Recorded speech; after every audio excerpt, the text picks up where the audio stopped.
Okay, so 20 to 30% of the book can be migrated. Okay, so it's not a disaster. Then, and actually, maybe it's not so bad, right? Because the economics the economics on them would be the same, right? Because the risk-adjusted margin would be lower than somewhat, but also marketing would be a lot lower, right? Because you wouldn't have to share it with the partners.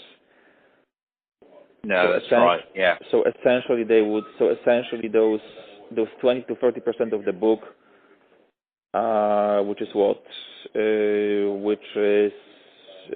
about 160, maybe 250 million. So call it about 200 million. So essentially, what this means is that this 200 million, there's a 200 million boost to the co-brand book, and this comes at generic co-brand economics. And the remaining 600 million goes into the runoff. Yeah, that's right. So it's slightly better than the case we discussed before, but not much. Is that realistic? Yeah, I think that is realistic. Yeah. I think that probably is realistic as a scenario. Yeah. Okay. All right.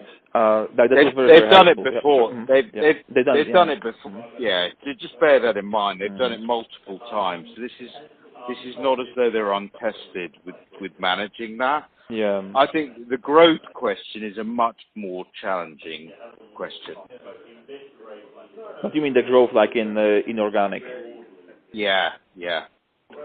That's far more challenging, I think.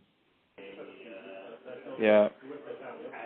Yeah, because no, I take your point that it would make, and CVC, CVC obviously they have the firepower, they have the skill, and they probably have the will to make both moves, right? It will make, and I don't disagree. It probably would make a lot of sense for them to buy Cap One, but then the concern is that there would be other people who see the same opportunity. Yeah. Well, maybe not a lot, but you just need one strategic, right? I'm not saying it could be HSBC, Yeah, could be Citi, no, could be I agree. anybody, and you just need one strategic, and the strategic may easily outbid private equity in this case. Yeah. And I think there's a strong likelihood that there'll be, but that's why I think they'd have to pay a premium, at least of those numbers I was talking about. Yeah. But then then I'm betting on them doing this, right? Because for me as a creditor, of course, I don't care really. I mean, they can even overpay because I know when that happens, there will be a new capital structure and they will be taken out. So for me, it's happy days. Exactly. As a bondholder, you're not exactly. worried.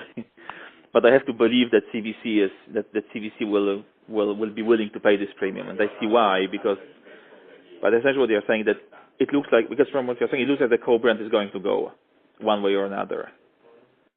Yeah, it doesn't look very optimistic, no. Yeah, so maybe Debenham somehow scrapes through, and it won't be a big blow in the next year, but I mean, it's either quick death or slow death, but death nevertheless. Yeah. It's almost better if they go bust, right? Because then you don't have to pay the marketing fees anymore. Yeah. Yeah, unfortunately you're right. Yeah. That is the economic reality of the situation. Because the marketing fee is profit sharing. It's not like that New Day pay. It's okay. So it's not like New Day pays them only for the new customers. They're paid on the existing book. Yeah, that's right. Yeah. Yeah, so it's actually better for them to go bust quickly, so you can take it over. Uh-huh. Yeah. All right. That was very, very helpful. You gave me a bit of homework to do.